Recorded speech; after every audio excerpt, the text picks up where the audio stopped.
Good morning everyone. आज हम बात कर रहे हैं TSN शिक्षा संस्थान अजमेर से BSTC सेकेंड ईयर पेपर 3 आधुनिक विद्यालयों का विकास हमारा आज का टॉपिक है। इसको हम विषय के अंतर्गत विद्यालयों को देख रहे हैं। तो हम सबसे पहले हम इंग्लैंड के अंदर देखेंगे कि इंग्लैंड के अंदर 16वीं और 17वीं सदी के अंतर्गत देखेंगे। अगर हम 16वीं और 17वीं सदी के अंतर्गत देखें तो उस वक्त वहाँ पर निरंकुश जो शासन व्यवस्था थी,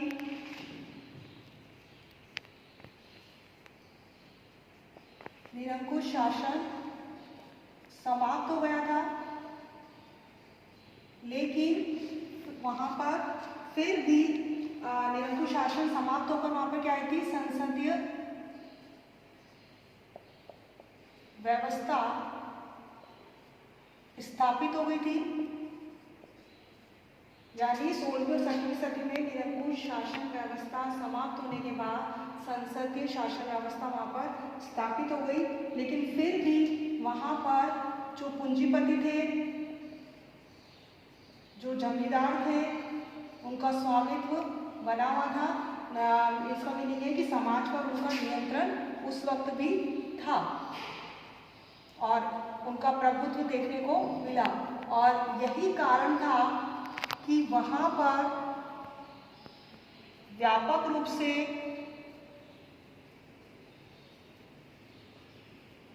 लोकतंत्र स्थापित नहीं हो पाया।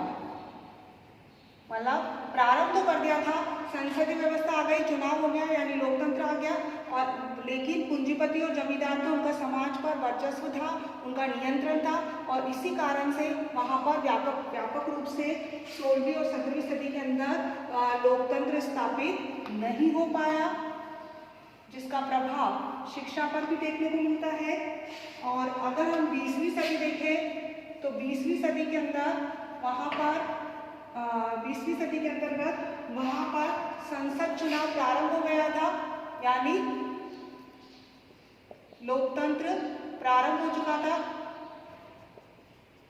संसद चुनाव प्रारंभ हो चुका था और लोकतंत्र आ चुका था। लेकिन फिर भी 20वीं सदी के अंदर हम देखें तो वहाँ पर महिलाओं को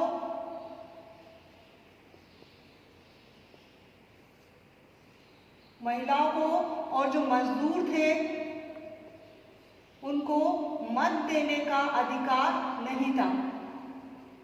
यानी लोकतंत्र में सबसे बड़ी विशेषता क्या है, मत देने का अधिकार प्राप्त होता है। लेकिन उस वक्त 20वीं सदी में इंग्लैंड के अंतर्गत संसद का चुनाव हुआ प्रारंभ के अंतर्गत, लेकिन फिर भी वहाँ पर 20वीं सदी में महिलाओं और मजदूर को मत देने का अधिकार नहीं हुआ।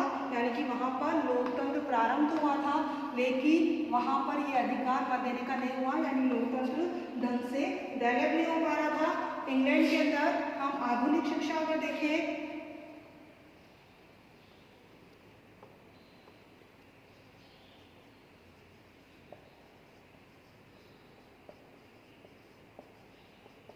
इंग्लैंड में, अगर हम आधुनिक शिक्षा देखें तो आधुनिक शिक्षा को 3 में डिवाइड कर दिया था।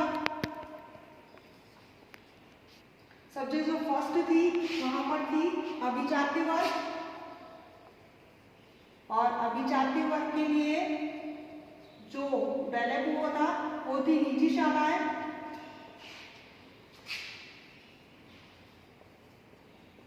और ये जो अभिजाति वर्ग के लिए निजी शालाएं स्थापित की गई थी, ये वहाँ पर देखा जाए तो 18वीं सदी के अंदर हम देखें तो किसी भी तरीके का स्कूल नहीं था, विद्यालय नहीं था, सार्वजनिक शिक्षा भी क्या थी, नहीं हुआ करती थी।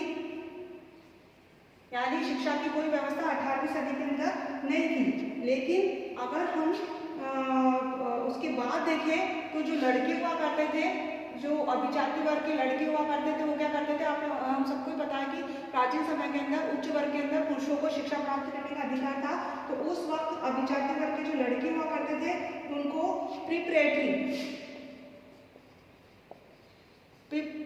प्रिपरेटरी स्कूल हुआ करते थे, वहां पर वो क्या करते थे, शिक्षा अर्जित किया करते थे।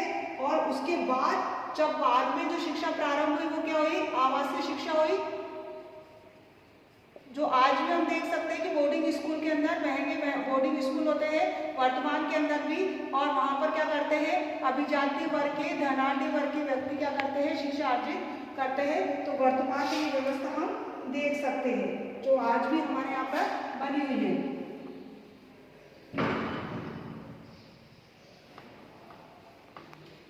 इसके अंतर्गत हम सेकंड देखेंगे मध्यम वर्ग,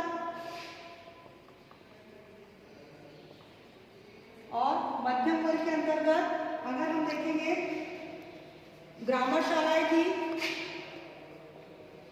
जो शिक्षा देती थी, और ये जो ग्रामर शालाएं थी ये किसको देती थी मध्यम वर्ग को क्या करती थी शिक्षा देती थी। और यहाँ पर जो क्या था ग्रामर इनके लिए क्या था निजी विद्यालय खुला हुआ था। निजी विद्यालय के अंतर्गत जो शिक्षा निजी विद्यालय खुला था और उसके लिए जो शिक्षा दी जाती थी वो क्या थी निःशुल्क दी जाती थी।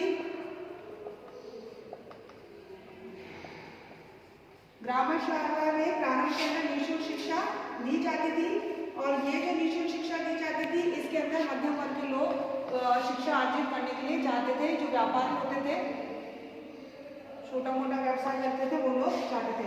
थर्ड हम देखेंगे मजदूर वर्ग, और मजदूर वर्ग के लिए कोई भी विद्यालय नहीं था, कोई भी शाला नहीं थी, और वो कहाँ जाते थे चर्च के अंदर रविवार को जाते थे, इसलिए इसको रविवार शाला नाम दिया गया। और रविवार शाला के अंदर बच्चे क्या करते थे मजदूर वर्ग के जो बच्चे होते थे वो क्या करते थे माता पिता के साथ क्या करते थे दिन रात काम करते थे। और बाइबल के अंदर ये कहा जाता है कि रविवार को क्या करते हैं काम नहीं करते हैं, और इसी कारण से काम नहीं करते, और इसी कारण से बाइबल के अंदर ही कहा जाता, तो इसी कारण से रविवार को वो कहाँ जाते थे चर्च जाते थे। और चर्च जाते थे तो वहाँ पे क्या करते थे बाइबल पढ़ते थे, और बाइबल पढ़ते थे तो वहाँ पर उनको पढ़ना सिखाया जाता था, और इसी कारण से उन्हें क्या हुआ थोड़ा बहुत बाइबल का या धार्मिक ज्ञान हुआ और उन्होंने पढ़ना लिखना सीखा। तो कभी कभी उन्हें बाइबल क्या करते थे पढ़ने रीडिंग करने के लिए और ये सिखाई जाती थी रविवार के अंदर चर्च के अंदर।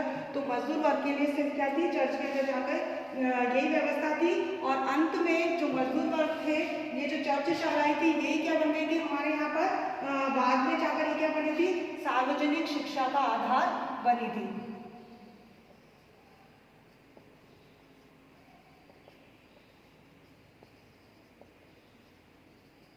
यानी कौन बनी थी चर्च शालाएं, और ये ही मजदूर वर्ग के लिए सिर्फ एक शिक्षा का काम करती थी जहां पर उन्हें बाइबल के अंदर पढ़ना लिखना सिखाया जाता था, और वो भी बहुत कम सीखते थे। इसके बाद नेक्स्ट हम मध्यम वर्ग के अंदर ग्रामर शालाएं देखेंगे। धन्यवाद।